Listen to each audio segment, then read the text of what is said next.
And welcome back, everyone. Pre-recording both this and the speed round today, so I don't have to do them tomorrow.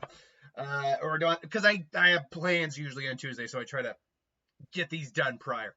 But from Nate M. Jones, the question that is on everyone's mind today: what is the Lantern Corps of M. Bison? One of the major antagonists villains in Street Fighter. Akuma's technically also a main villain, but he's a little bit more of a.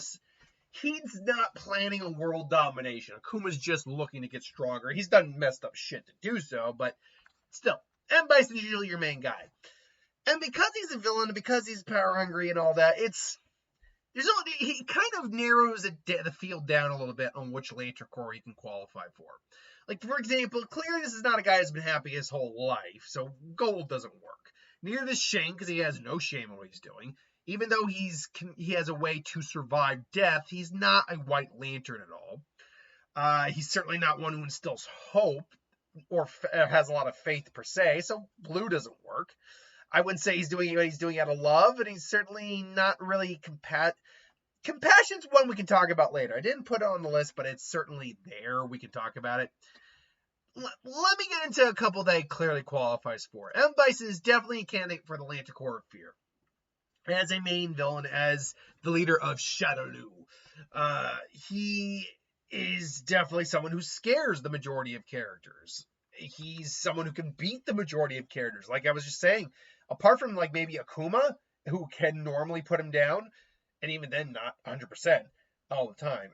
Akuma, I'm talking about in lore, not in gameplay. In gameplay, theoretically, anyone can beat anyone. Even Dan Hibiki, in theory, can beat M. Bison in the game, theoretically. But yeah, no one really can beat him, and he's a warlord. He is a terrorist. He is a warlord. He is a bad mother, and yeah, fear works pretty well for that. Now, I wouldn't say he certainly has great willpower. I would not say he is actually a qualifier for the Green Lantern Corps, because he really doesn't experience fear that often. And so he doesn't really experience the ability to overcome it. And even so, he doesn't really strike me as someone who's a really good candidate for a Green Lantern ring to begin with. Likewise with Rage. Rage, I don't really see that as his driving force. Revenge, although you can make an argument it's like, revenge against the world or whatever. Technically speaking, he's trying to make the world better. He's just doing it through a horrifying means. But I don't see him being a good candidate for Rage, really. But among the remaining cores, Black is certainly an option because the guy has died on a couple occasions. He can just transfer his soul to artificial bodies. So even though he has died on occasions, he's still living. So he could technically be a Black later. Plus, the man has taken a lot of lives in his day.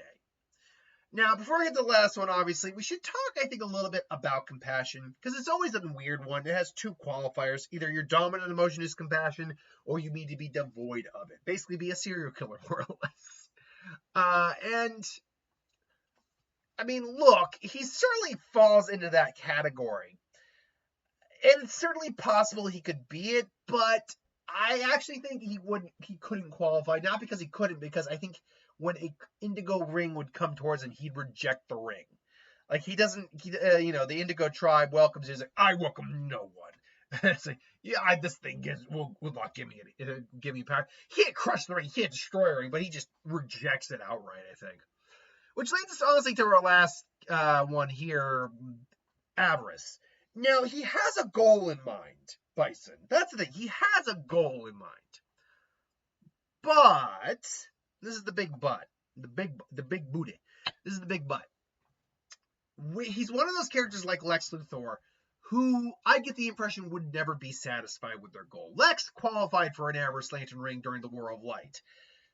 But in theory, he has a goal. It's just the goal is more power.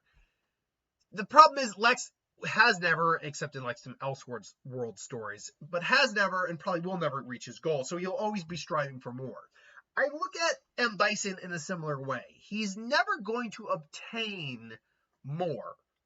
He's always going to want. He's never going to obtain that goal, but he's always going to want for more. And that is the true definition of an avarice lantern, is you're never satisfied, greed, constant consumption, all that, and you are never satisfied. And so these type of characters, I think, lean themselves the most, unless something specific has really happened in their life to be one of the others, towards the avarice lantern. So if I were to basically put my $5 down on what I'd say his lantern core is, I'd go avarice. Then I'd actually probably lean towards compassion. Probably should have put it in the listing. Then I'd probably go with yellow for fear, and then black as the runner-up. There's certainly conversations to be had and arguments to be made about some of the other ones, but those are the ones I would choose personally. But this is just my opinion. Let me know in the comments below what you think. What do you think the Lantern Corps of M. Bison would be? Do you think it'd be any of the 4 I listed? Or do you think it would be one of the other ones that I didn't mention? What do you think? I don't know. Let me know. That's why I asked. Until then, thanks for watching. Hope you enjoyed, and I'll see you guys next time. Later.